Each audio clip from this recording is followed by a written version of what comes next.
আসসালামু আলাইকুম। Tours and travel কর্পোরেশনের পক্ষ থেকে সবাইকে জানাচ্ছি অনেক অনেক শুভেচ্ছা। আজকে আমার সাথে মামা আছে। উনি দেখা যাচ্ছে যে লং টাইম ধরে দুবাইতে অবস্থান করছে। পাশাপাশি আম, আফসারি মামা পৃথিবীর বিভিন্ন দেশে ট্যুর করছে। তো সাম্প্রতিক সময়ে উনি মিশর ভ্রমণ করেছে। মিশর ভ্রমণের একটু এক্সপিরিয়েন্স আমরা ওনার কাছ থেকে একটু শুনবো। আসলে আমাদের যারা বাংলাদেশি ভাইয়েরা আছে ওনারা দুবাই থেকে অথবা মিডল ইস্টের কোনো দেশ থেকে অথবা বাংলাদেশ থেকে যদি মিশর ভ্রমণ করে কি কি সতর্কতা অবলম্বন করা উচিত অথবা ভিসাগত বিষয়গুলা নিয়ে মামা একটু কথা বলবে। তো মামাকে প্রথমে আমি যেটা জানতে চাইবো সেটা হলো বাংলাদেশে যখন কেউ ইজিপ্টে যেতে চায় তখন কিন্তু ভিসার ওখানে দেখা যায় যে এসজিওএল একটা অ্যাপ্লিকেশন প্রসেস আছে। সেটা দেখা যায় অনেকেই আমাদের যারা বাংলাদেশে আছে ওনারা জানে। সো দুবাই থেকে যদি কেউ মিশর যেতে চায় ওটার প্রসেসটা যদি একটু সংক্ষেপে বলতেন। জি, ধন্যবাদ মামা। আসলে দুবাই থেকে ইজিপ্টে যাওয়ার প্রসেস হচ্ছে আপনার এখানে যারা দুবাইয়ের রেসিডেন্ট ভিসাতে যারা আছেন হ্যাঁ, তাদের হ্যাঁ। জন্য অন অ্যারাইভাল ভিসা হয় যেটা আচ্ছা। সেক্ষেত্রে হচ্ছে আপনার আহ, দুবাইয়ের যে আইডি, দুবাইয়ের যে আপনার residency card, Emirates ID. Emirates ID, হুম, হুম। সেটার মিনিমাম 6 মান্থ হতে হবে। মিনিমাম মিনিমাম 6 মান্থ মেয়াদ থাকতে মেয়াদ হবে। থাকতে হবে। আচ্ছা, আচ্ছা। অ্যান্ড আপনার হচ্ছে পাসপোর্ট তো যে কোনো দেশে ভ্রমণের ক্ষেত্রে যেটা হয় 6 মাস, মিনিমাম 6 মাস বা এর বেশি থাকা ভালো। ভালো, হ্যাঁ, হ্যাঁ। তো এখানে এই মিশর ভ্রমণের জন্য প্রথমত আপনাকে আপনি আপনার আইডি কার্ড 6 মাসের বেশি আপনার মেয়াদ থাকতে হবে। 6 মাস থেকে 1 দিন 1 ঘন্টা বা 1 সেকেন্ড কম হলেও আপনাকে কিন্তু তারা মিশর ইমিগ্রেশন কিন্তু আপনাকে অ্যালাউ করবে না। ও, এটা কিন্তু খুব একটা ইম্পর্টেন্ট জি জি নোট। কারণ দেখা যায় অনেকেই কিন্তু দেখা যাচ্ছে যে এটা এই বিষয়ে খুবই ইম্পর্টেন্ট বা জি সেনসিটিভ। কারণ হলো মিনিমাম 6 মান্থস আপনার আইডির ভ্যালিডিটি থাকতে হবে, ভ্যালিডিটি মোর দ্যান 6 মান্থস। জি জি জি, হ্যাঁ। সেক্ষেত্রে অনেক সময় হয় কি আবুধাবি মিশর যাওয়ার জন্য দুবাই থেকে, শারজা থেকে এবং আবুধাবি থেকে বিভিন্ন এয়ারলাইন্সের মাধ্যমে এখান থেকে যারা আসেন আপনারা যেতে পারেন, কিন্তু আবুধাবি থেকে উইজিয়ার যেটা সবচাইতে সহজলভ্য হুম, হুম। এবং আবুধাবি থেকে অনেকগুলো কানেক্টেড ফ্লাইট করে থাকে তারা কোকেশাস অঞ্চল, তাছাড়া আপনার ইজিপ্ট, আপনার হচ্ছে ভ্রমণের দেশ হিসাবে আপনার মলদ্বীপ, এই সমস্ত দেশগুলোতে ইজিপ্ট এয়ারলাইন্স তাদের ফ্লাইট পরিচালনা করে থাকে। সেক্ষেত্রে মিশরে আপনারা খুব স্বল্প মূল্যে মানে আর অ্যাফোর্ডেবল হ্যাঁ প্রাইসে যাওয়া সম্ভব। জি জি মানে খুব আবুধাবি খুব আবুধাবি এয়ারপোর্ট থেকে। আবুধাবি থেকে সেটা আচ্ছা, আচ্ছা। উইজিয়ার শুধু বেসিক্যালি আবুধাবি থেকে পরিচালিত হয়ে থাকে আর কি। হুম, হুম।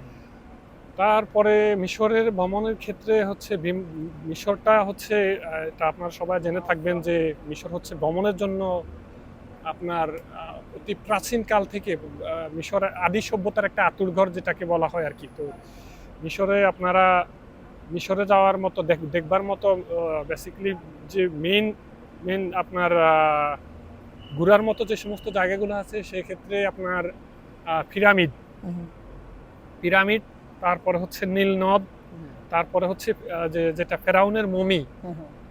তারপরে হচ্ছে ঘোরার মতো জায়গা হচ্ছে আপনার মিশরের তাহির স্কয়ার, যেখান থেকে তাহের হ্যাঁ স্কয়ার, তাহির হ্যাঁ। স্কয়ার মানে যেটা মেইন হ্যাঁ হ্যাঁ যেই জি জি টুরিস্টদের জন্য সেন্ট্রাল টুরিস্ট, পয়েন্ট। হ্যাঁ সেন্ট্রাল পয়েন্ট। হুম, এবং তাহির স্কয়ারের আশেপাশে পৃথিবীর সবচেয়ে বিখ্যাত যে সমস্ত আপনার 5 স্টার যে সমস্ত হোটেল, 3 স্টার 4 স্টার হোটেলগুলো আছে সবগুলোর ওখানে কিন্তু আপনার এই তাহির স্কয়ারের আশেপাশে আপনি পেয়ে যাবেন।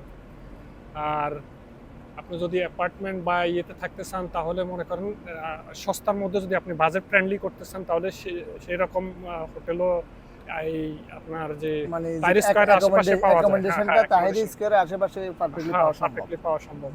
এবং সেখান থেকে আপনার ট্রান্সপোর্টেশনটা ইজিলি আপনি যে যে কোথাও যেতে পারবেন। সেক্ষেত্রে আপনি ইজি পিরামিড বলেন, তারপরে যে যে ফেরাউন মমি যেখানটা আছে মিউজিয়াম, হুম, হুম, হুম। মিশরের যে সেন্ট্রাল মিউজিয়াম সেখানে আপনি যেতে পারেন। তারপর হচ্ছে দেখার মতো আরেকটা পর্যটন স্পট হচ্ছে আল আজহার ইউনিভার্সিটি। হুম, হুম। ওখানে তো হ্যাঁ অনেকেই ভালো জি, আল পড়াশোনা করে, আজহারে অনেক স্কলার। আল আজহার ইউনিভার্সিটির পাশাপাশি ওখানে আছে আপনার আমাদের যে ইমাম হোসেন রাদিয়াল্লাহু ওনার মাজার আছে ওখানে, আচ্ছা, আচ্ছা। যে অনেকে ওখানে মাজার ভিজিট করে থাকেন।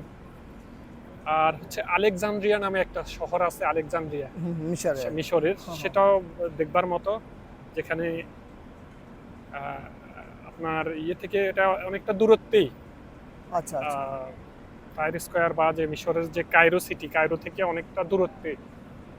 তো বুঝতে পেরেছি। আর যাক, হ্যাঁ, আপনারা যারা মিশর ভ্রমণ করবেন, এখানে কিন্তু মিশরীরা, এটা আমি কিভাবে বলবো, দেখা গেছে এই যে এরা এক এক ধরনের স্ক্যামার, আপনারা স্ক্যাম করে থাকে। দেখা গেছে আপনি বিভিন্ন হোটেল রেস্টুরেন্টে আপনি খেতে যাবেন, সেক্ষেত্রে তাদের মিশরের নাগরিকদের জন্য যে একটা প্রাইস, কিন্তু আপনি যখন বাইরের দেশ থেকে যাবেন তারা কিন্তু অন্য একটা প্রাইস আপনার প্রাইস কাছে হবে। যেটা ও মনে করেন আচ্ছা একটা আচ্ছা। অধিক মূল্য।